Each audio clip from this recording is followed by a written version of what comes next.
Hello YouTube, Dreams of Violets here, and I just got back from a doll meet, and I wasn't quite ready for my doll fun to be over, so I decided to do a prompt or two, a BJD Addicts prompt.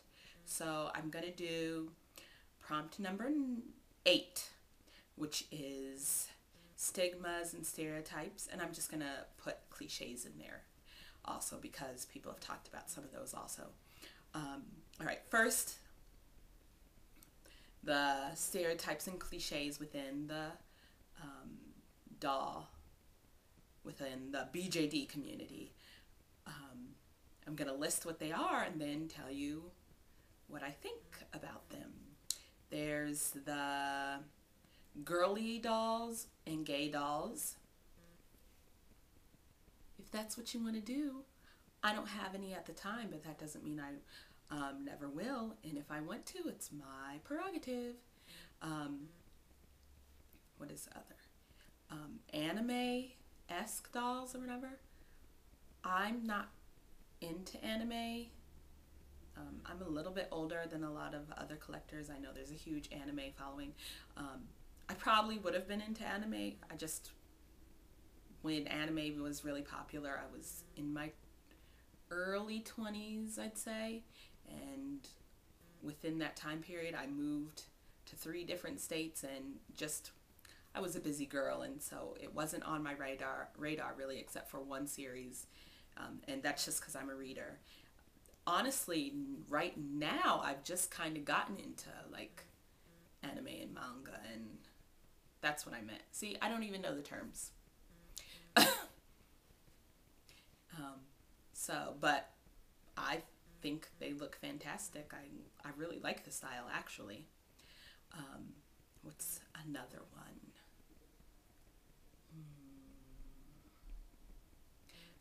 Fantasy and anthro dolls.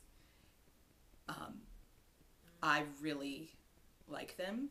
I did not think I was going to be getting any for myself. Then I saw Bela, and I fell in love, and I wanted one of them.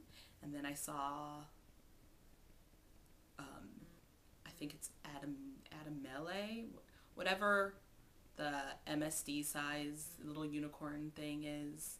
And then I loved her even more than the Bela from Zoom, and I kind of really want her. And they've just sort of grown on me, and who knows, I might decide that I do want one after all. I'm almost certain that I am going to end up getting an elf doll eventually. I kind of have a story developing for one, but she wouldn't necessarily be an elf, just have elf ears. Anyway, off subject.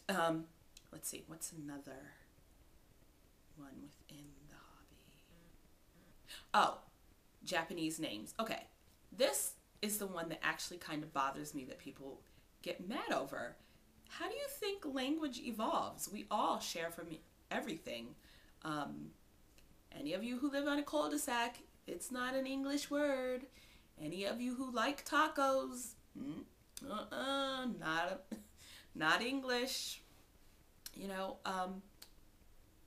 please, for those people, I was going to try to be politically correct, but for some of these things, people who within the community, we're already a community that gets ridiculed. We don't need to ridicule within the community. Get over yourself. It's other people's dolls. They can do what they want. About, high-end, low-end dolls, or, well-developed, not well-developed. People have different abilities. Maybe you right out the gate were a fantastic face-up artist and could sew like you had 10 arms, and other people aren't like that, and they kind of have to explore, and it's not really your right to criticize. Even if somebody sort of asks you for a critique, there's a nice way in a mean way to say anything, and if you can't say anything nice, don't say anything at all. What else? I think I covered everything. Oh no, there's another one. This one does bother me. It makes me really angry. It's girl collectors or girl collectors who think it's not all right for there to be guy collectors within the community.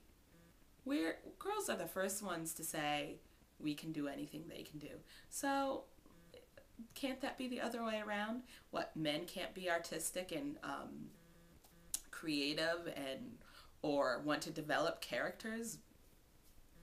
It's just ridiculous. Right on, men. So I guess that's all within the community. Now, outside the community, that's where, like, as the outside looking in, that's where I'm a little more uncomfortable. I'm already socially awkward. Carrying around dolls isn't going to make it any better.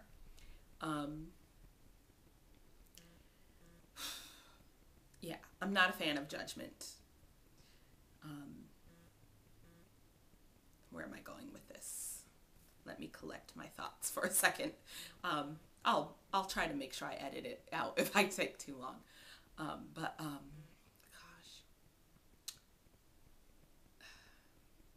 I just think there are so many outlets in the world. Just what gives you the right to decide that this one is not okay for whatever reasons, because you know you think it's childish, or this is what I'm gonna do. Let's do a comparison of some other activities that society might naturally think of as childish but have adults do them. One of the first things that comes to mind is video games. If I'm not mistaken, I didn't check the facts, I didn't Google it or anything, but I'm pretty sure I heard this, that the average gamer who games the most is 30-something-year-old male. So you're playing games, you're playing characters, you're being a different character. It's really so similar. But another thing is these fantasy sports, like fantasy football and all that stuff, where you pick, I don't even know how it really works, but it can't be any different. Basically, one of the biggest benefits of this hobby, and any hobby, the thing that they have in common is escapism. Being an adult is difficult. The average adult laughs a whole lot less than kids. I really enjoy this. So it's not harmful to anybody. There are plenty of other forms of adult escapism that can be a lot more harmful. So yeah, I don't like that. Now, this is another thing I wanted to talk about, is something that a lot of doll collectors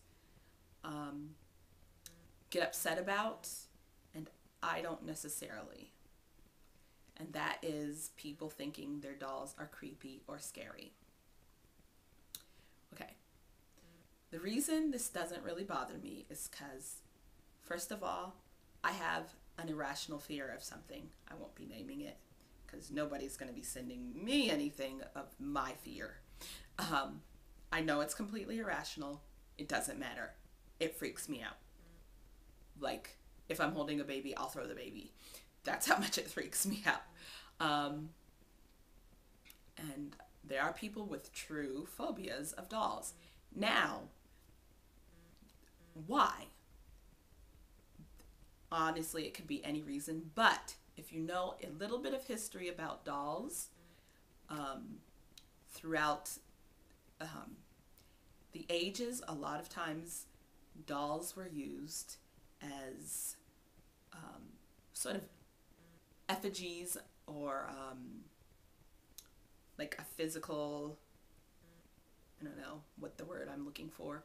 Feel free in the comments, put the word I'm looking for right now in my sentence, manifestation of spirits, and they were used in ceremonies a lot. So that can be kind of creepy. Come on. What's more scary than religion? Even if you're religious, you have to admit, religion, it's really scary. It's some scary stuff in there. So that doesn't really bother me. Also, I kind of like creepy dolls. I mean, I do collect living dead dolls and some other sort of macabre, and I don't know, I like a little dark but beautiful sort of things. I like dark but beautiful paintings, and I don't know, I like the whole sort of dark Victorian looks of things. Yeah. Well, one of the many ways I'm weird, I guess. But I guess that's all about I have to talk about. Oh, no. I wanted to list some of the people, famous people who collect dolls, not BJDs, but dolls. So, to know that either you're not in such bad company, or yeah, they're not helping our they're not helping us out at all, because they're weirdos too. I have a list. And keep in mind, you guys, some of you younger people probably have no idea who these people are, but you can Google them. And some of the people are Morgan Fairchild, Annette Funicello, Kathy Lee Gifford, Courtney Love, Demi Moore, Marie Osmond, Anita Pointer of the Pointer Sisters, Richard Simmons. I hear Britney Spears collects dolls. I hear Mila Jovovich doesn't collect dolls, but she collects doll houses and miniatures. Kim Basinger, I heard she collects dolls. And best of all, this is especially for those male collectors out there, John Wayne. What? John Wayne was a doll collector. So, please, next time somebody gives you grief about collecting dolls, please just say, that's right, I do. Just like John Wayne did. And with that, I am done. Bye, YouTube.